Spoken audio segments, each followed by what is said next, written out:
me put the pop-up window. Lovely, all and ready. So good evening everyone, welcome to your first posture clinic. What we're doing on a posture clinic, as I already advised you, we're gonna be talking about various positions, various postures from my classes, so your alignment is much better and therefore the results as well. So I brought myself some dumbbells, barbell and a step as what is today. Today we have the squats, deadlifts and we'll go over the lunges. I wanted to initially to do a bench press as well, but we're gonna get through the upper body later on. Now, if you have already some equipment, it's good, you can bring it in. Also, if you do have some resistance band, I want to show how we can make the class a bit more challenging. So it could be the long one, what you wrap around your legs, and also it could be different types of the short one, what bend your legs. So we can work more through the glutes. Hey Isolda, perfect. Beautiful evening to you, and we can have the softer one. So the reason why we started today with the squats, with the deadlifts, is because originally my weight class was supposed to start in December, but it got the lockdown, right? So we're starting this Saturday. Now, the reason why I want to really go over your squats, your deadlifts, and the lunges, I've seen it many times just for people done it wrong. As lots of you know, I do have a bodybuilding background, so it is the technique what really determine what muscle you're using.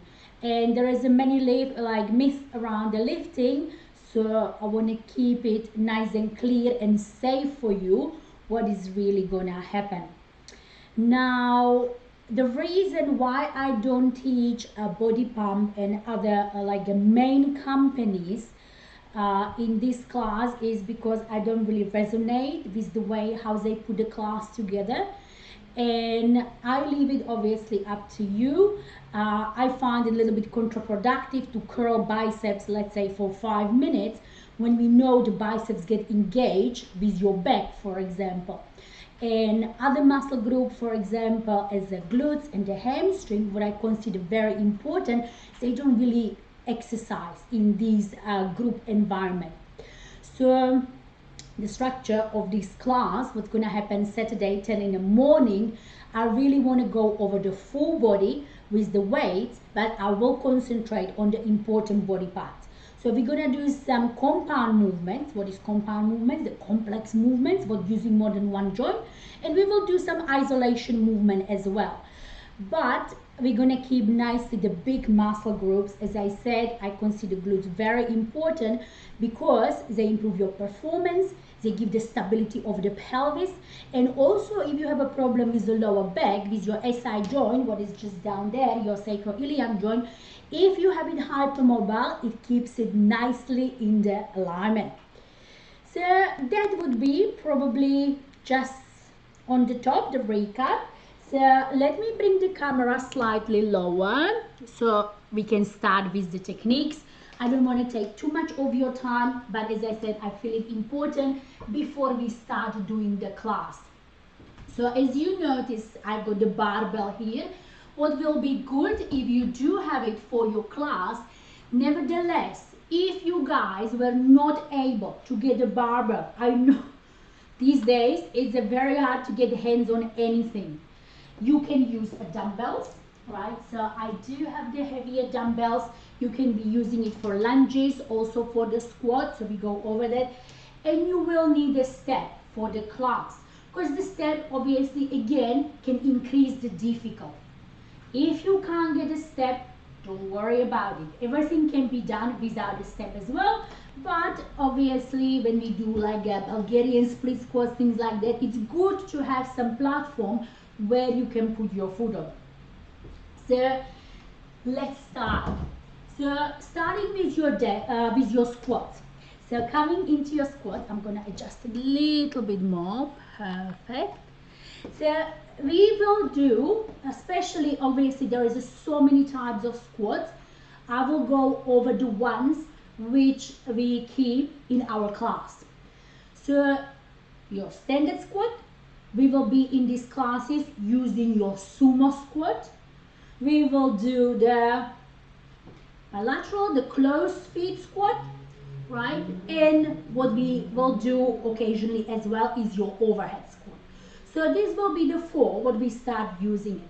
So let's get over the form of your plain squat starting without any barbell. Now what we want to first analyze the body, right? So you need to go over your problematic areas. If I know I do have a sacroiliac joint problem, I'm watching my lower back, right? I know Isolda, you do have the herniated L4L5, I have the same. So we need to be careful with the back. If my knee is the issue, I'm watching the knee. So let's start with the back area. So if I will go nicely from the side, the common mistake, what happens when people squat, they go down and they stick the bum out and lean forward. Rather than to keep your core strong on and use that hip hinge to sit. So the right squat is like sitting on a chair. If you're completely new to it, you can practice just sit on a chair and get up. That would be the best way how to learn that hip hinge. Now, in terms of, as we said, so again, I'm going through the side. So rather than sticking the bum out, that means I'm not using the hip and I'm not using my abs. So what I need to do, I need to do the posterior tilt. So bring the tail slightly down. This is very similar when we do our yoga chair. So you're tucking your tail under and using the hip flexibility to sit down so my spine stays neutral, right? I'm not doing anything with the back. We are not in a deadlift yet. So depending on your hip mobility, that low you go. If you start going past the point, your hip mobility, this is what's gonna happen. You either stick your butt out or you lean forward because the hip is not there. So if from the beginning, I'm just here, it's okay. That's for your lower back. So engaging your lower abs, that allows me to keep my spine neutral and using that hip hinge. Yeah? So often this is what happens. People squat here. So what does it mean? I'm not using my hip. I'm just going in the knees. So I want to keep the weight towards the heel and send the hip back. Now if I'm down, you notice the alignment of the knee. My knees are usually aligned with the toe. I don't go forward. I'm not lifting heels off the floor.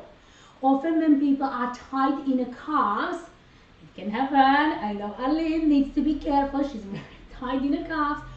So if you guys have a tight calves, careful. Less is more. So then watching the knee. From the front, if I go, right, the legs are straight and they are just maybe the hip distance apart or slightly wider in the hip with the natural squat. Now, if I do have a knees issue, what happens? People sometimes bring their knees inwards or outwards. It can start from the foot, right? We said a good posture starts from the foot down. So if you know your soles collapsing inwards, right? If this is happening, look what it does to my knee. I show it on this one. So if I'm dropped down, it's straight away bringing the knee down. So we want to nicely avoid it. So good tip, if you guys have the knees or feet what's collapsing inwards, when you go in a standard squat, I want you to slightly open up your toes.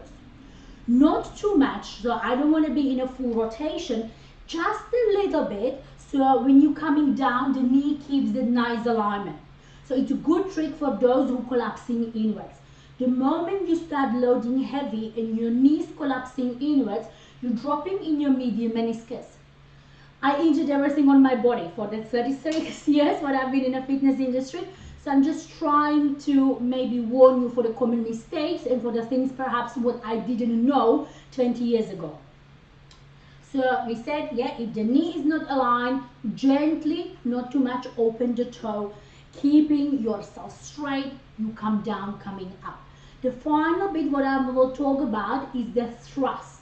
Squeeze the glutes. Again, we see so many influencers on YouTube, on Instagram, they're doing these gimmicky things, and when regular people watching it, they tend to injure themselves. So another common mistake people say that, okay, squat and squeeze the glutes, so thrust the pelvis forward. So this happens. So they push the pelvis forward and they end up in a back bend. This is also for the deadlift, right? So this is not it. What I'm doing, I'm coming to squat. I want to again just tuck my tail, so do the posterior tilt from the coccyx, hold my abs, squeeze in a butt. So yes, I'm thrusting the pelvis forward, I'm still holding it in the up, so it's not back bend. You definitely don't want to start bending into your lumbar spine, your middle back, right? So that would be the last bit. So I get up and I just tight up, squeeze the glutes. Let's see, I'm gonna just demonstrate with the bar. How we're lifting the bar, not with the curve back. This is another mistake. The moment you curve back, you're lifting it with your spine. So always neutral spine, hinge in a hip, we nicely deadlift the bar. So you lifted it up. If you start having the heavier load and we go in a class and you need to bring it over your back, please don't be straight and don't start going through the back bend and up.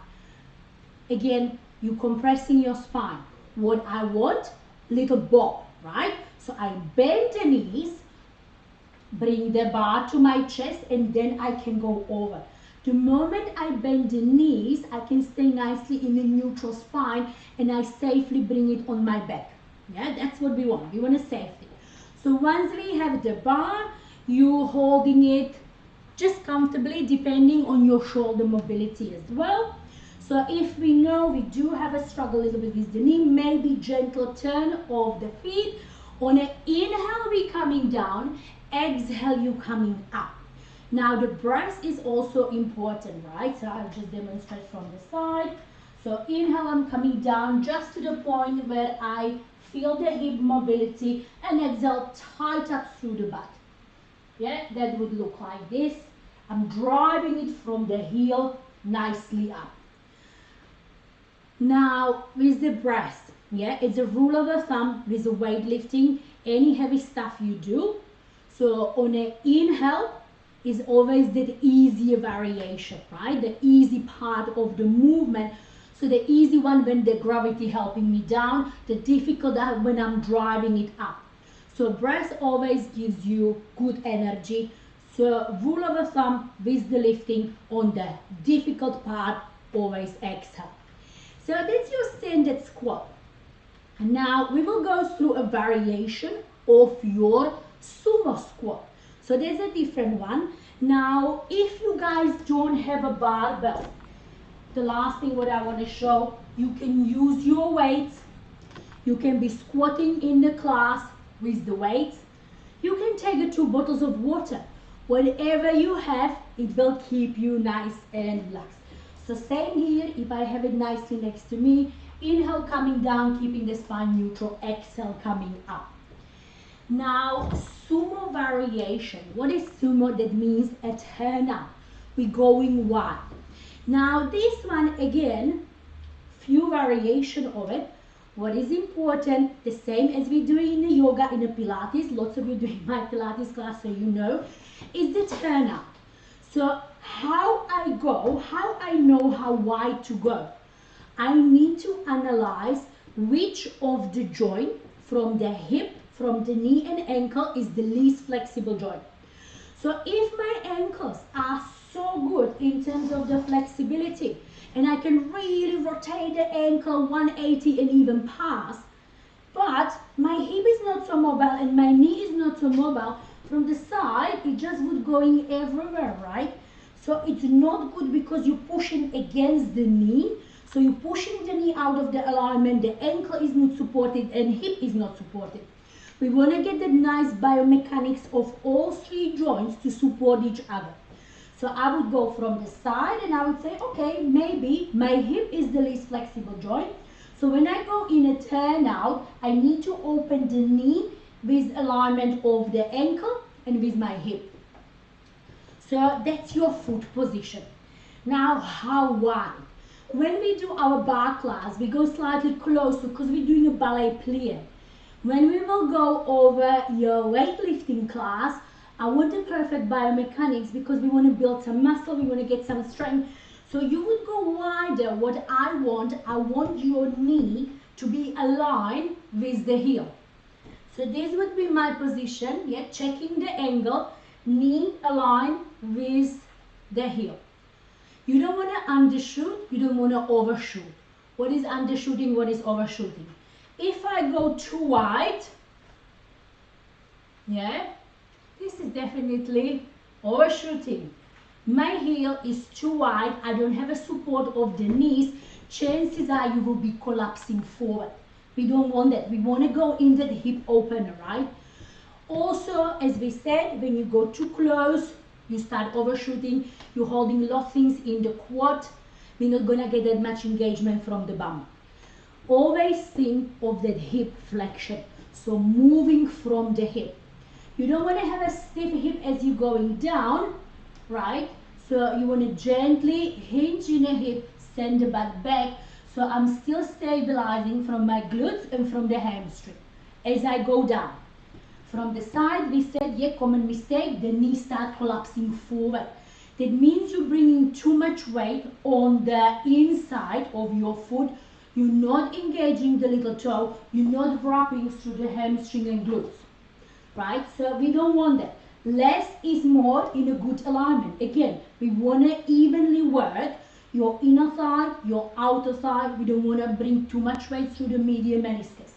So I would go to the opening, I would push my knees out gently, bring the butt back, sit into it, engage the core, spine maintains neutral, and then again I thrust the pelvis, not to the point of the back bend. This is not it. Just go in that posterior tilt, so squeeze through the glutes, squeeze through the hamstring, engage your lower abdomen. If we have a weight, again, we deadlift safely the weight, you bring it down, this is quite light. So I would realign myself. Again, on an inhale coming down, maybe a little bit wider, now I can see here. And exhale, pushing from the heels, thrust the pelvis forward. So inhale coming down, exhale coming up. So now I evenly train strength through my adductors, abductors in the outer thigh. We're getting into your glute minimus medius, side of the butt. We're keeping strong core and spine neutral. So again, going from the side, inhale, exhale, tight up, without going in a back bend. Inhale down, exhale up. That's your second variation. The third variation, what we will be using, we're gonna have your narrow squats, where the feet will be together. You can tell how, how straight this flat is, the bar is going down. So feet together, again, we would hinge in the hip, like going to chair, push off the heel, thrust it up. So it's a slightly, different alignment. So that means we're working through that inside, through the center, through the outside.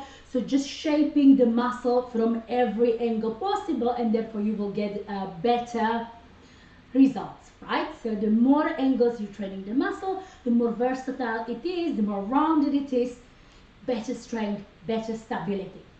So these feet together, your narrow squat, that's very often people start arching, right? So again, no ego is out of the door, pulling your abs in, you have the weight, you're driving down only as much as you can, keeping the weight on a heel, very much like your chair in a yoga, in a Pilates, and then drive it up, tie your tail.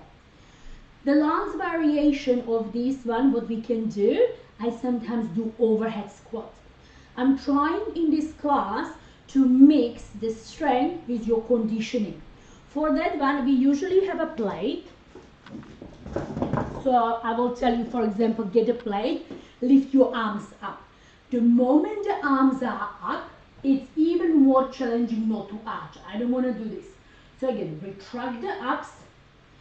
This one depending on the mobility of your shoulder. Lots of people don't have the mobility of the shoulder and then start compensating from the back. If you guys have any questions, type it in, right? I want to make it for you. I'm hoping that I'm clear enough, so you will have enough knowledge to lift in a gym or just come lift in a class. So any questions, Brian? So on the inhale, I would be coming down, keeping the mobility, right? Not arching, so tucking the tail under, keeping spine neutral. And exhale, squeeze through the glutes. That would look like this from the top. Nicely inhale and exhale, tuck in. With this one, with your narrow one, sometimes the common mistake can happen if you have a one side stronger, you will be trying to bring more weight offsetting on that stronger side. So don't let it.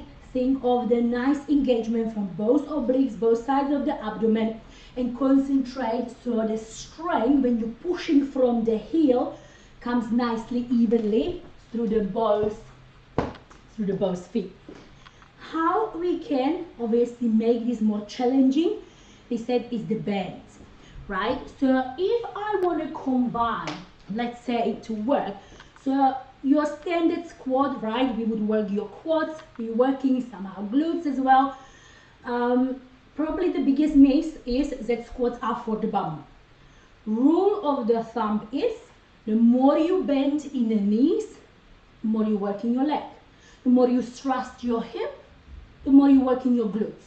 So squats are definitely not the top exercise for your butt. It would be rather your hip thrust, you know, maybe the stiff leg deadlift will go over it. So it's still engaging a lot leg because we're bending the knee. If I want to engage slightly more through your outer thigh, your glute minimus medius was the side of the butt, I can use the bends. So then I will be doing the standard squats, and because I need to keep pushing knees out, it will give me that extra tension through the outside of the leg. Also, using the bend is good when you do struggle with the knee alignment. If you do have the tendency to collapse the knees inwards, the bend is actually a very nice way how you check in your alignment. Because the moment I collapse in, I see that the bend is not having enough resistance. So I would again keep my feet slightly outwards. I would pushing into the bend out, and you will feel the work through the outside of the legs as well. So that's addition to the bend. We can do it with a wide one as well. It's actually quite strong. So you don't need to usually use with the wide ones, but we might be using it in the standard squat if I wanna, as I said, to have two birds in one hand. So that's in terms of the squatting. Any questions? Let me know. I'm hoping that it's clear enough. So that's the way how we're lifting the dumbbells. You can do even the single one, you know, when we do the overhead. So careful not to arch. Let's go now quickly over deadlift, so I don't have to spend too much time with you here. Sometimes for the squats I do use a step, so we would be going up with squat, yeah. When you're using the step, make sure you're stepping from the heel, right? So if even that I would have a weight on me, that's another thing. Let me nicely keep spine straight, push it up. So rather than stepping from the toe, think of it always step through the heel, send the hip back. Think of that hip hinge to engage into your glutes. Your butt is a big muscle, right? That's why we want to use it. So I would step nicely through the heel and then come up and perhaps go in a squat, come down. So always when you're stepping on a step, through the heel. Through the heel, think of the hinge hip. Beautiful. Let's go in a variation of the deadlifts, what we're gonna be doing. So again, we can use a step or without a step. So compared to your squat, where the spine is straight, right? I'm really not engaging that much into the back. Your deadlift is considered as a compound movement for your back. Of course, it's a compound movement. Remember the complex movement, more than one joint. I will be still training my legs, my hamstrings, my glutes. There are variations of the deadlift which can be more dominant for the butt and hamstring, more from the back. Very important, this can't happen. The moment you deadlift with curved spine, you're pulling it through your vertebrae. So always chest lifted. This time I hinge even more in a hip, so I can go down in that forward fold, but never like this. Yeah. So the big muscle alongside the spine, what's going from your neck to the tail, is called erector spinae. So it erects, it lengthens the spine. That one needs to be always engaged. So you're lifting from the waist, so you're stretching, you're contracting your erector spinae, you're using your abdomen wall, you're using your core to maintain the alignment. So I'm keeping, obviously, everything through the back. Your deadlift also for the back. So as I go from the back now. As I come here, I want to then tight up through my shoulder blades. So I want to now squeeze into my back, into your lats, into your trapezius muscle, right? All around the shoulder blades. Again, without this. So many times, this is the common mistake of the deadlift. Hopefully I'm not going to injure myself. So people do that. Right? We don't want to do that because I'm lifting always my back. Your back will be gone. So keeping the spine neutral, you want to roll your shoulders back. The moment I roll my shoulders back, I'm engaging around my wings, right? Around the lats. So keeping the nice, again, legs would be hips distance apart. Very similar with a squat or slightly wider. Same trick if you have any issue. Maybe tiny turn out. Rolling your shoulders back, keeping strong core. On an inhale now you want to stick the butt out. You hinge in a hip, but keeping your spine straight. Exhale, drive it from the heel now. Squeeze into your lats, so into your back. You gently extend, you push chest forward. So squeezing in the back, pulling tummy in and tight up through the glutes without the back bend. So you're bending the knees with this one. It will look like inhale, exhale. Yeah. Now, lots of time in the class, because it's still conditioning class, right? You're not lifting 100 kilos like in a gym. People tend to use too much arms. So when you're deadlifting, I don't want the arms to be the main driver, because chances are the weight is light enough for arms to drive it. I really want you to have the mind-muscle connection. If we do the standard deadlift, to press it over the heel, squeeze in the back, thrust the pelvis forward. Yeah, so it looks like this from the front, rolling the shoulders back, so you don't want to collapse here. Yeah, if your shoulders collapse inwards, you're going in your upper traps, in a collar. We don't want that. So rolling the shoulders back, adjusting the feet, inhale coming down, and exhale, lift up, squeeze in the back, squeeze in the glutes, keeping the spine nicely neutral and your erector spine active. So this is the basic one. In a class, we will have another variation. I can tell you the variation if we use it as a training the back. So we can have the standard grip, you know what will be about your hip. We can also have a wide grip. So if I'm doing it in a wide grip, what I would be working more, let's see, I squeeze it up, I would be working more on my wings, on my lats, okay, to create the width of the back. That's in terms of your hand holding. In terms of the feet, again, we can have the standard position of the feet, so you do this one, or we can have a sumo deadlift. In a sumo deadlift, again, I would be working also more into that inner thigh, outer thigh, glute minimus medius. So just very quickly recap with this one, same as the squat, as I said. Your heels would be nicely aligned. On an inhale, you're coming down. Exhale, thrust the pelvis. When you're coming down, don't let this happen, yeah? So I don't want to collapse the knee, I don't want to collapse the back. Because right now, I'm holding it through the vertebrae, through the spine. So my erector spinae not engaged.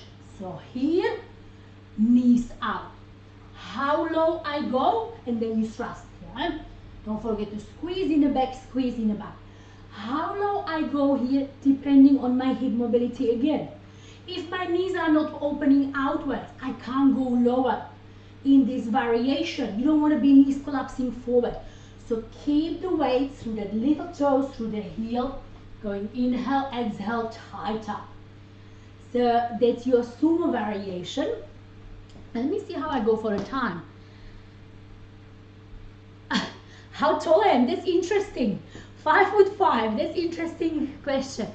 So we have half pass, perfect, we're going well.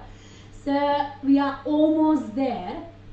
Now, the last variation, what we're gonna use is gonna be your stiff leg deadlift. With your stiff leg deadlift, rather than the back, I would like to work more on your hamstrings and glutes. So this would be your close stand position. Now, how low go depending on your hamstring flexibility.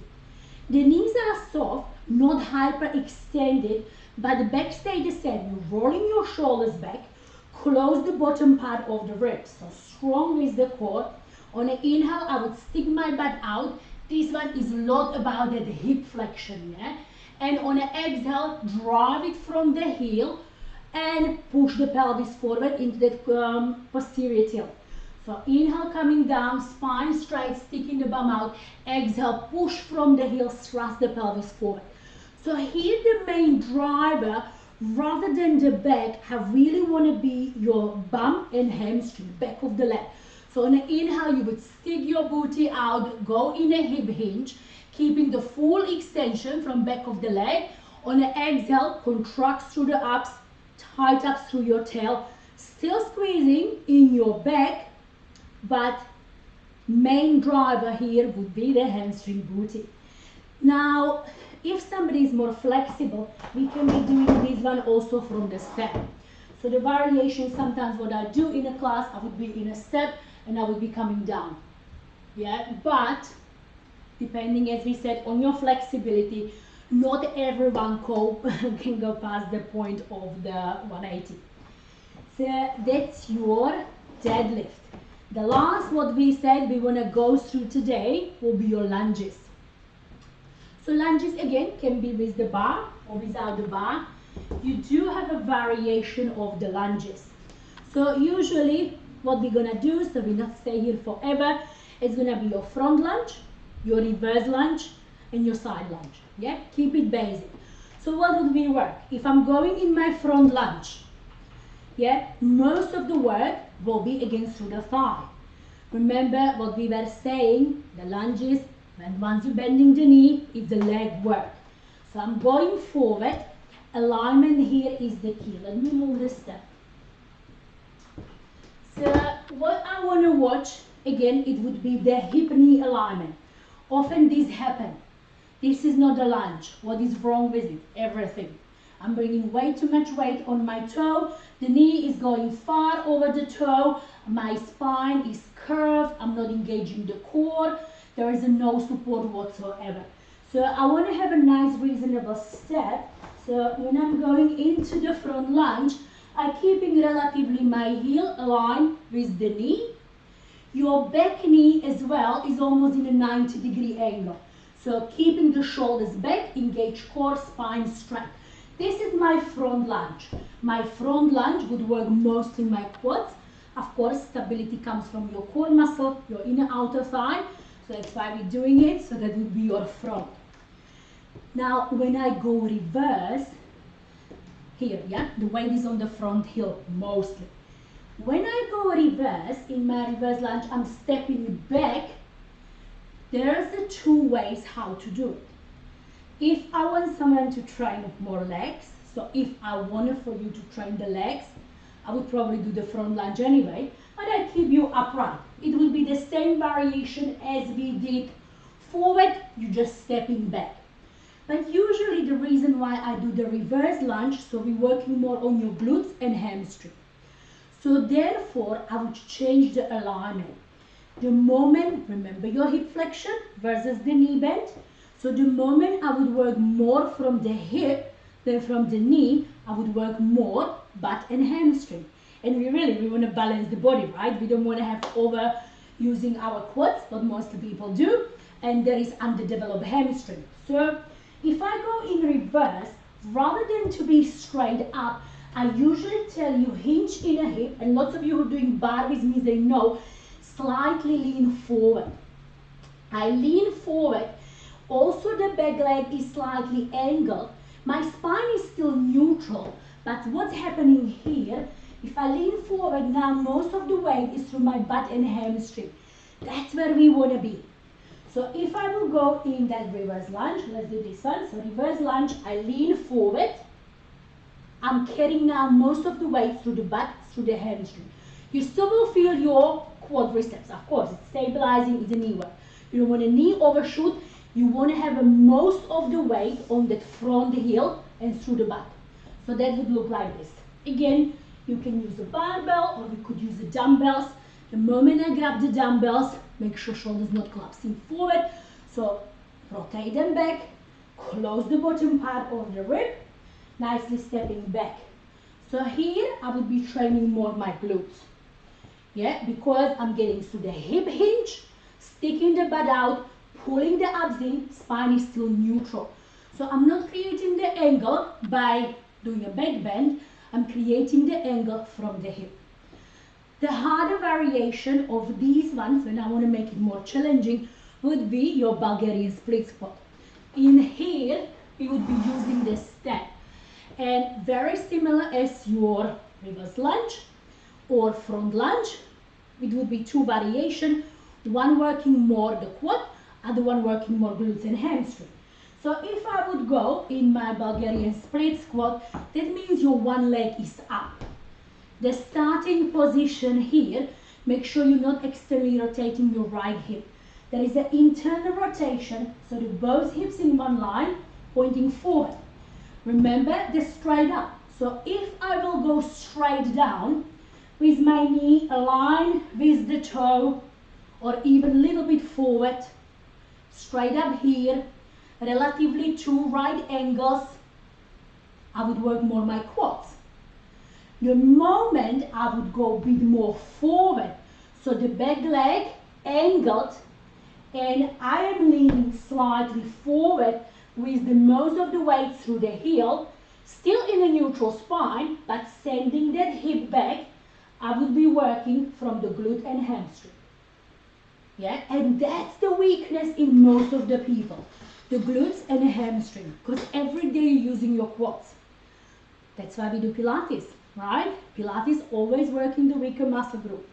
Your glutes, hamstring, very important, because if there is no balance in the body in terms of the strength and flexibility, disaster waiting to happen, injuries waiting to happen.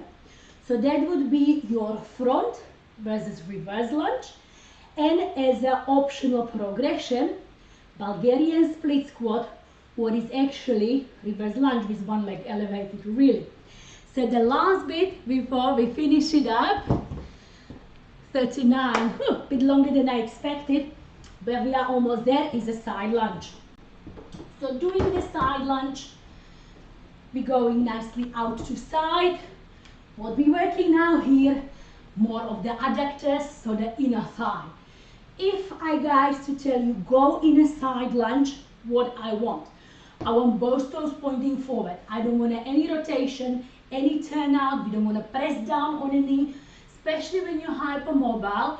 You know, lots of people go down and they just whack it in a joint rather than keep it in a muscle. So let's keep both toes pointing forward.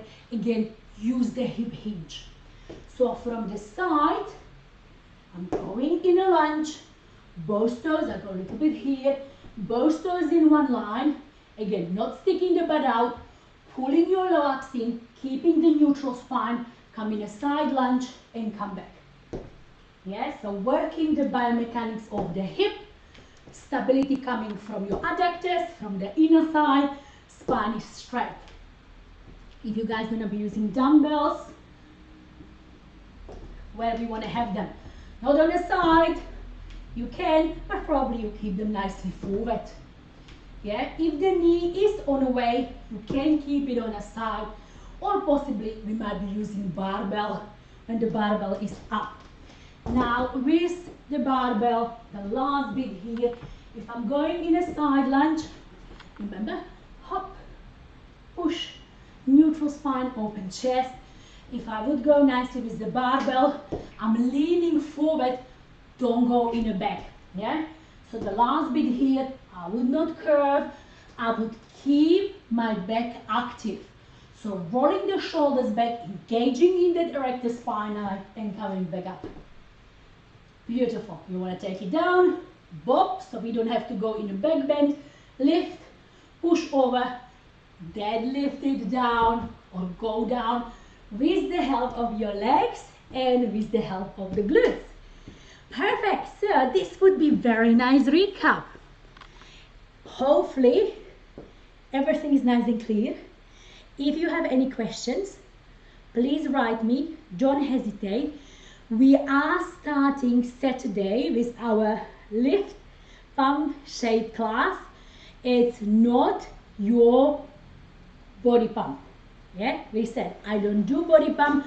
This is my version of it. So don't expect that you go too fast.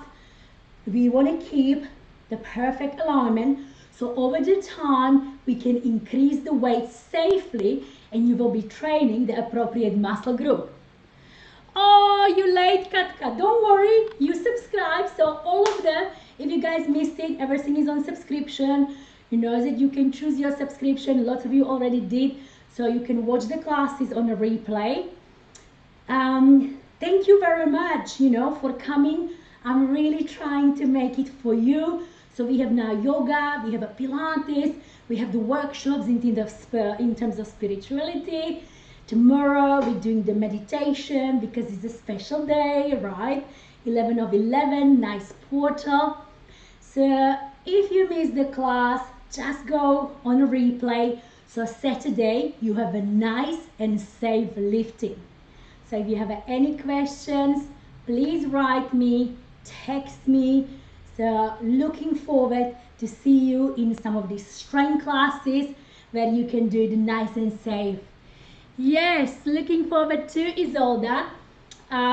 Yep, so we know even when we have an injury, we can always lift safely. We just need to have the knowledge of the biomechanics and how things work, which muscle to use, and then you can shape up the whole body.